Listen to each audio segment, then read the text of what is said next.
Hello, here we are again, and we seem to be down among the trees again. I promise I'll do some sunsets and clouds later on, but it is October, which is such a fab month. I'm down amongst the trees, and there's beauty everywhere.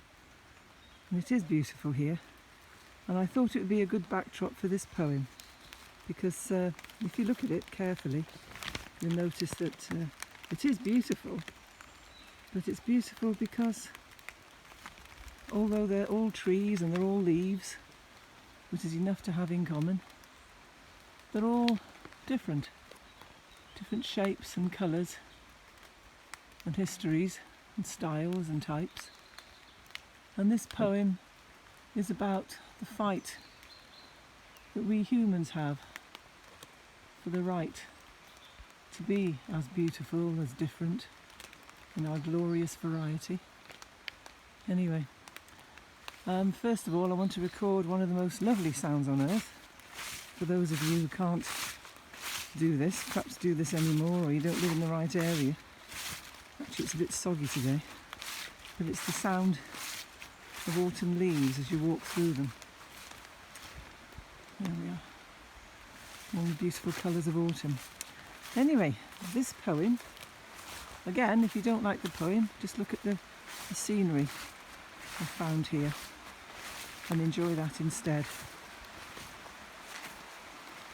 And this poem is Stonewall, and it commemorates and celebrates the fight in 1969 of the Stonewall Riots, which of course was caused the birth of the Gay Liberation Front. And it also celebrates the role of trans people in that fight and in that riot. And it's a sort of shout against those people who have a go at trans rights, I suppose, and attack trans men and trans women, forgetting that actually it's all part of the same fight. Anyway, I hope you like the surroundings, and I hope you like the poem.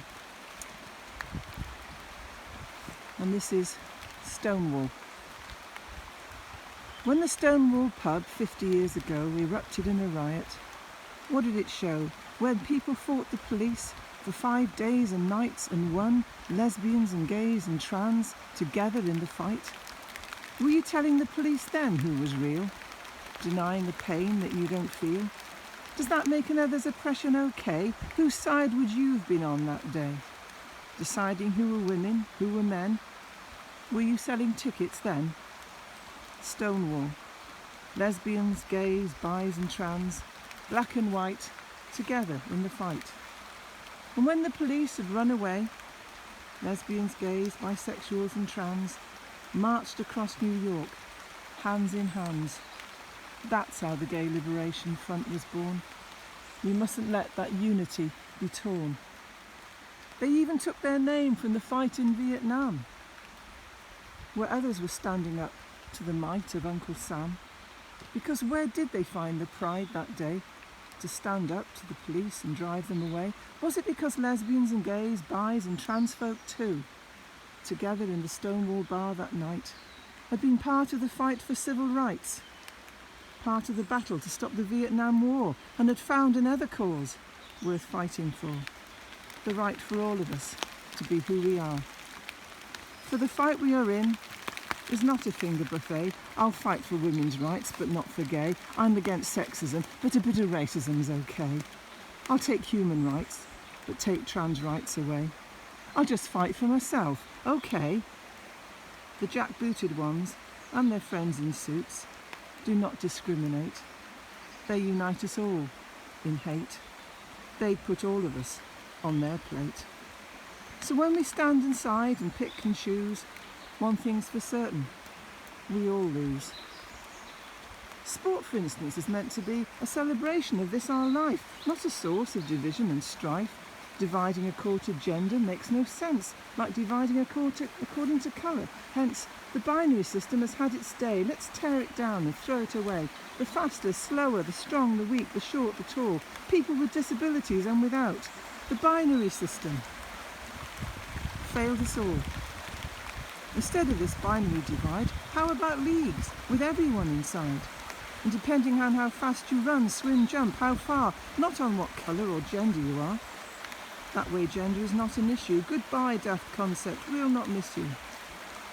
Because the hydra of oppression has many heads, and it will not be gone until we know that all our fights all add up to one. You know what makes you feel most alive. Only two genders.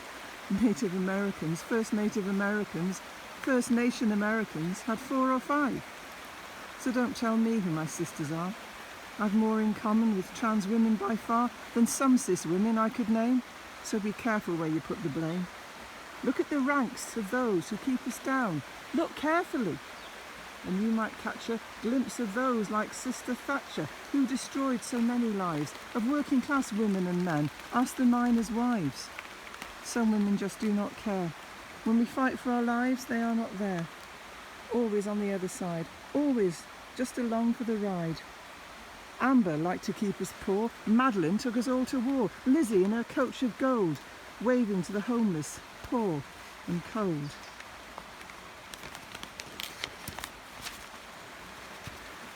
For the hydra of oppression has many heads, and it will not be gone until we know that all our fights all add up to one. Yes, I've more in common with trans women by far, so don't tell me who my sisters are. So black and white and gay and straight, with disabilities and without, cis and trans in love not hate, link arms, join hands. The hydra of oppression has many heads, and it will not be gone until we find that all our fights all add up to one. And we will only ever win when together we all stand. Separate fingers are always weak, so clench the hand. And that goes out to everybody who's still fighting for the right to be who they are, and also in celebration of the victories we have won so far. Thank you.